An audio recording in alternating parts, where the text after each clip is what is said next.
Hello, everyone, and welcome to Fast Facts about 2020 voting. My name is Wambui, Gatheru, and I am a Senior Program Manager at the Goodman Foundation. In this session of Take Your Power Back Weekend, we will test your knowledge about all things voting and get a little competition going too. So here's what you can expect. We have several special guests joining us today to read multiple choice questions in their areas of expertise. You can check out the chat box to read the question in written form. We'll give you 1 minute to think it over, and in that minute, you should type your answer in the chat. Once the minute is up, we'll tell you the answer to provide you with an explanation. And feel free to type up questions in the chat if you want to learn more. Then we'll move on to the next question. At the end, we'll tally up the results and name the winner. So let's get started. Get ready for some questions related to voter education. Which of the following choices are examples of ways you can be civically engaged? A, petition. B, protest. C, voting. D, attend city council meetings. E, all of the above.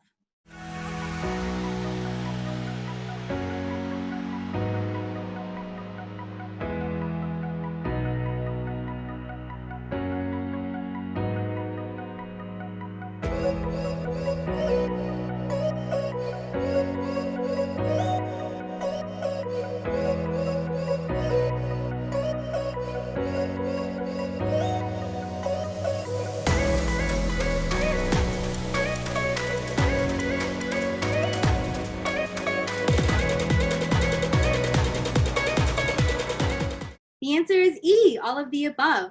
There are a multitude of ways that you can be civically engaged in your community. While voting is one of the most important ways to make your voice heard at the ballot box, there are so many ways to influence decision makers in your community. Signing petitions, attending protests, attending city council meetings are all great ways to express your values and opinions, as well as hold elected officials accountable.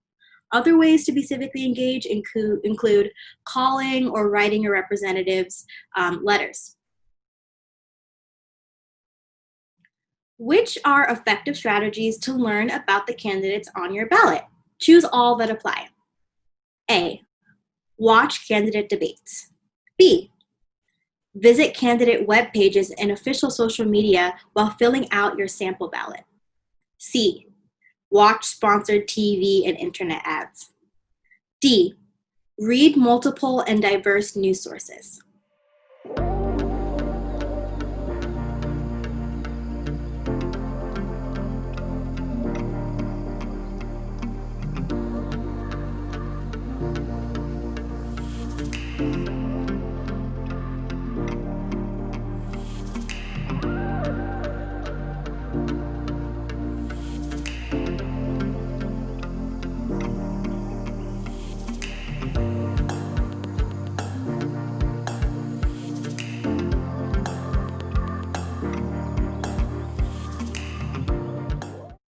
The answer is A, B, and D.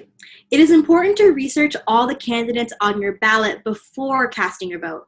Watching candidate debates, visiting candidate-run web pages and social media accounts, and reading multiple diverse news sources can provide you with the information you need to determine whether a candidate's values align with your own on issues that matter most to you. Choice C is not the most effective way to learn about a candidate on your ballot because it's important to determine the source of the sponsored TV and internet ads because many are biased and provide a skewed perspective. Make sure you do additional research to determine if claims made in the sponsored ads are balanced and fully accurate. Which of the following issues are impacted by your vote? A, maintenance of roads and sidewalks in your town or city. B, student loans. C, healthcare. D, climate change. E, all of the above.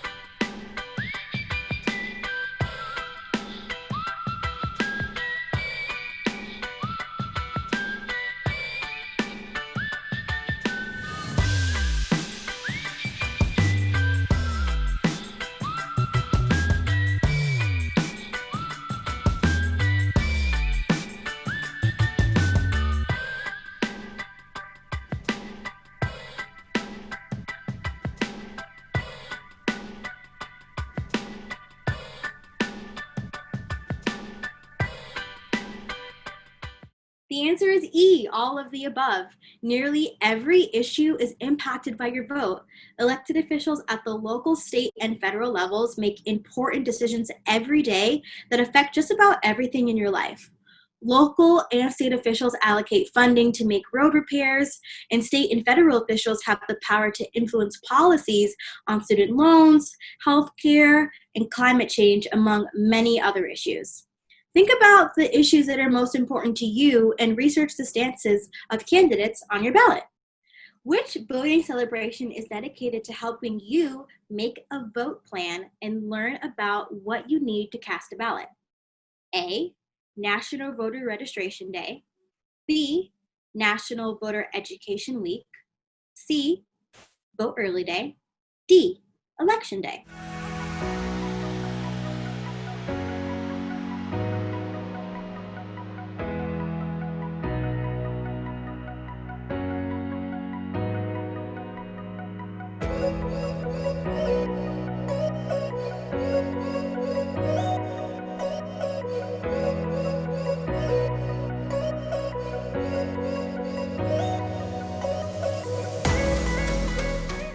The answer is B, National Voter Education Week. The National Voter Education Week takes place Monday, October 5th through Friday, October 9th, and will help voters bridge the gap between registering to vote and actually casting a ballot. During this week of interactive education, voters will learn to find their polling location, understand their ballot, make a plan to vote in person or remotely, and more. National Voter Registration Day is on Tuesday, September 22nd, and is a holiday where folks can register to vote ahead of their state's deadline. Vote Early Day is on Saturday, October 24th, and is a day of activation to cast your ballot by mail or at an in-person early voting location. And Election Day is November 3rd, the last day for you to cast your ballot in person for the 2020 elections. You can find out more information about all of these voting celebrations in the chat box. Take your Power Back Weekend attendees. My name is Jarvis Benson, and I am a program manager at the Andrew Goodman Foundation. So I will be asking some questions to test your knowledge about voter registration. Registering to vote is one of the first things I did when I turned 18, and I was one of the first in line at my polling location in Mississippi for the local elections in 2015. So as one of the first steps to formally engage in our country's democratic process, registering to vote is a critical piece to get ready to cast your ballot in the fall, and every state offers unique requirements and processes for registering to vote. Look in the chat box to find resources to make it easy to learn about registering to vote in your state. Here's our first question about voter registration. Number one, per the passage of the 26th Amendment in 1971, what is the earliest age a new voter can register to vote? A, 16, B, 18, C, 21, or D, 25?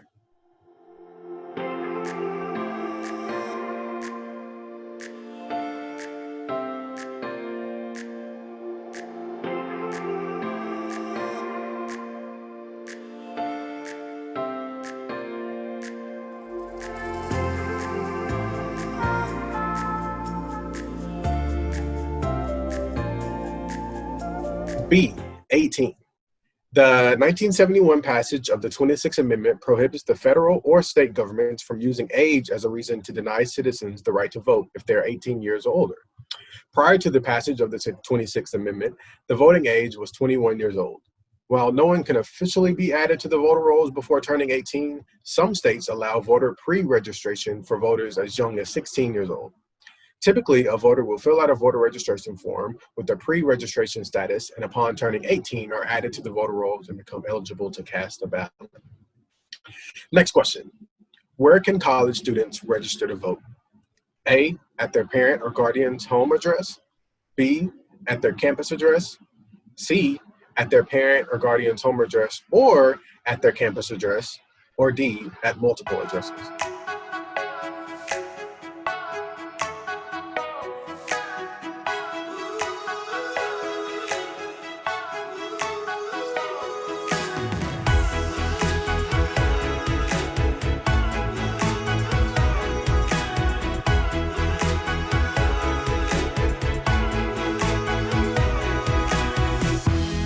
answer is C, at their parent or guardian's home address or at their campus address.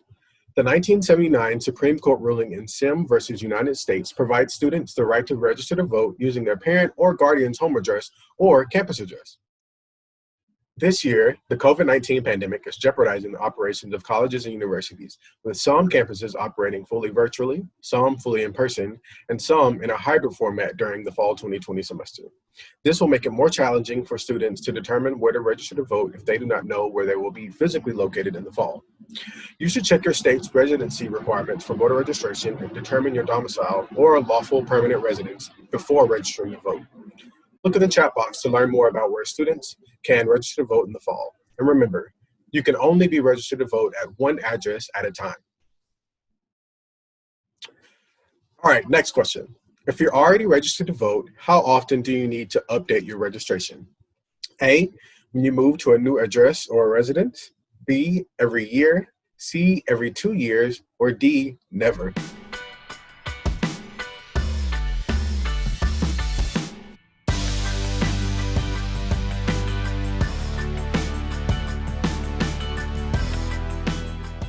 The answer is A, when you move to a new address or residence.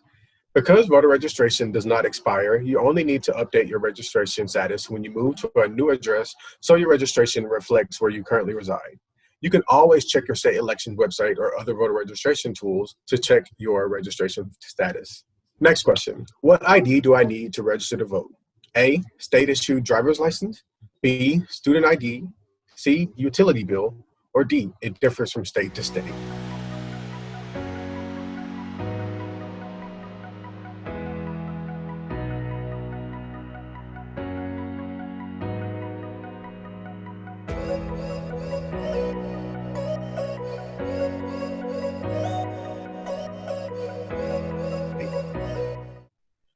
The answer is D, it differs from state to state.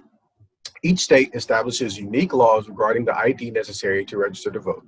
Some states do not require ID at all to register to vote. Some states have less restrictive requirements for ID for voter registration, and some states have highly restrictive requirements for ID to register to vote. Check the chat box for more information about the ID requirements in your state.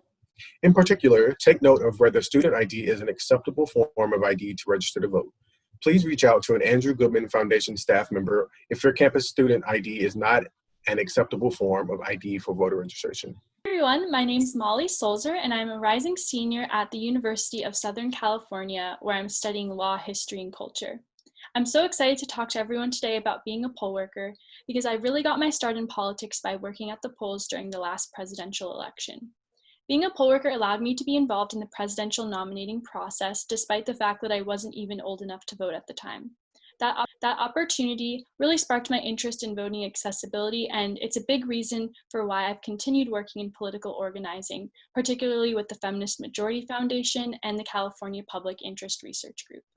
I'm going to ask a quick question about poll working. What do poll workers do?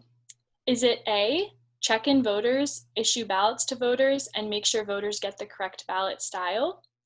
B, help voters with disabilities, provide instructions on how to use accessible voting machines? C, assist with curbside voting, which allows voters to vote from their car? D, answer questions and guide voters through the voting process? E, ensure voters who are in line by the close of the polls are permitted to vote? Or F, all of the above?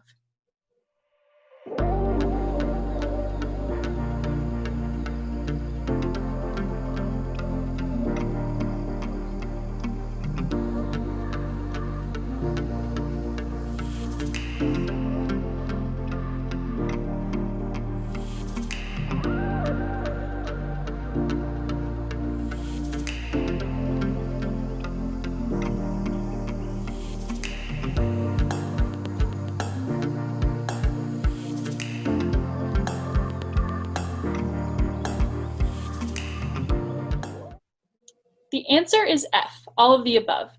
One of the best parts about being a poll worker is getting to perform a variety of duties on election day. When I was a poll worker in 2016, I assisted voters with disabilities, I verified voters' information, and I taught new voters how to mark their ballots. While the specific duties of a poll worker may change according to the needs of the polling place, At the end of the day, a poll worker's main duty is to assist voters and ensure that everyone who's eligible can cast their vote. Hi, my name is Emily Bottie, and I'm the Director of Development at Campus Compact. We are a nonprofit organization and a coalition of 1,000 colleges and universities across the country who are committed to the public purposes of higher education. We challenge all of higher ed to make civic and community engagement an institutional priority. Election engagement is a critical way for institutions to uphold their responsibility to develop student citizenship skills and serve their communities.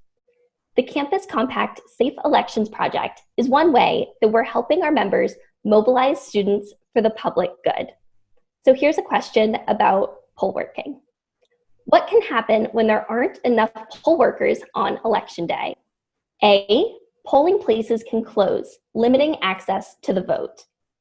B, long lines cause people to choose between waiting for hours to vote or being disenfranchised. C, voters who need special assistance, such as those with disabilities and needing translation assistance, don't get the support they require. Or D, all of the above.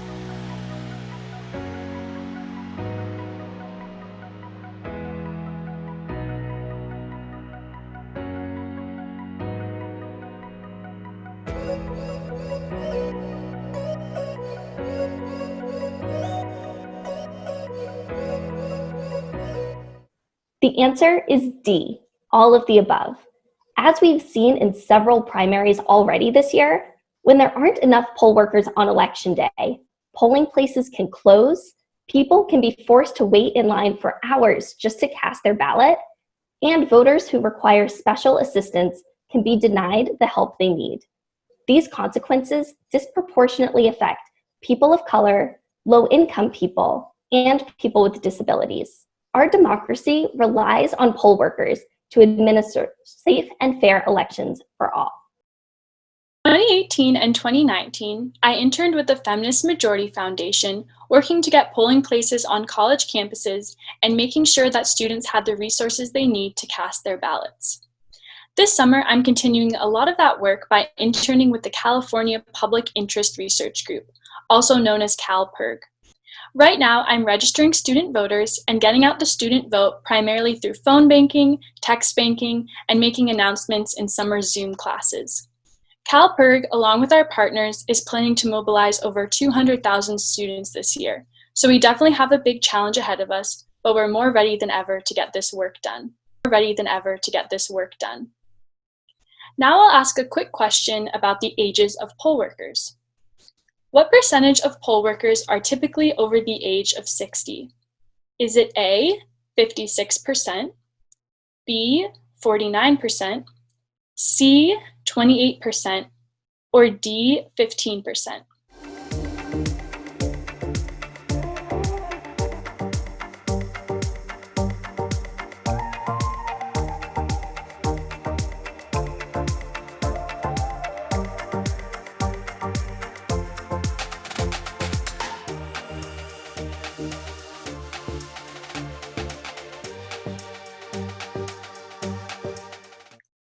The answer is A, 56%.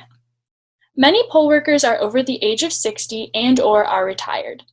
This is in part due to the fact that elections take place during the week when many young people are working or attending school. When you meet your fellow poll workers, you may find that many of them have been volunteering for upwards of 10 and 20 years. Older, more experienced poll workers are very knowledgeable, and they can be a great resource for younger people who might be new to working at the polls. Due to COVID-19 and its threat to older populations, however, we've seen that older volunteers are opting not to work at the polls this cycle, causing a major understaffing problem throughout the country. Young people are in a unique position this year to step in and fill in for older and more at-risk volunteers. We are taking on the national poll worker shortage through the Campus Compact Safe Elections Project. This project, which is a partnership with Power the Polls, is mobilizing young and healthy people to serve as poll workers. Power the Polls is an initiative that aims to inspire upwards of 250,000 Americans to sign up as poll workers this year. For more information or to register as a poll worker yourself, you can visit powerthepolls.org/campus. Now for a question about how to ensure our elections. How can young people, including college students, ensure that we have a safe, healthy, and fair election? A, register and make a plan to vote. Register the candidates and issues on your ballot and add important dates to your calendar. B, cast your vote by mail or in person. C, apply to serve as a poll worker by visiting powerthepolls.org/campus. D, spread the word to friends, family, and classmates to make sure they follow these steps as well. E, all of the above.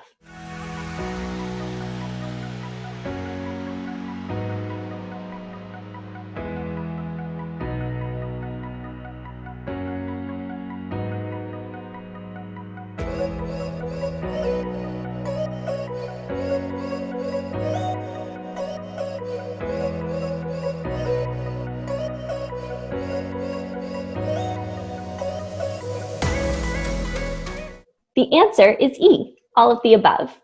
More than ever before, ensuring a safe, healthy, and fair election is going to rely on young people taking action.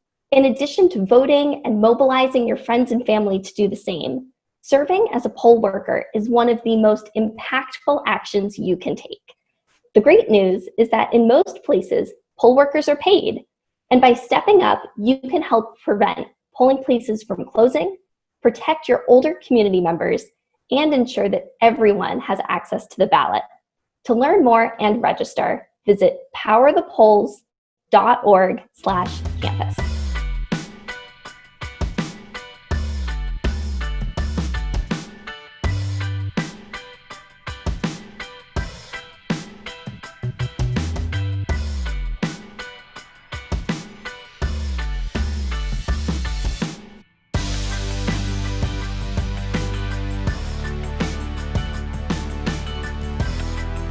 Well, that wraps up our session. Check out the Jackbox to find out who our winner is, and thanks for playing. And a very special thank you to all of our guests who shared great insights and explanations to our questions today. We hope you enjoyed the game, and we'll see you in the next session. Bye. Happy voting.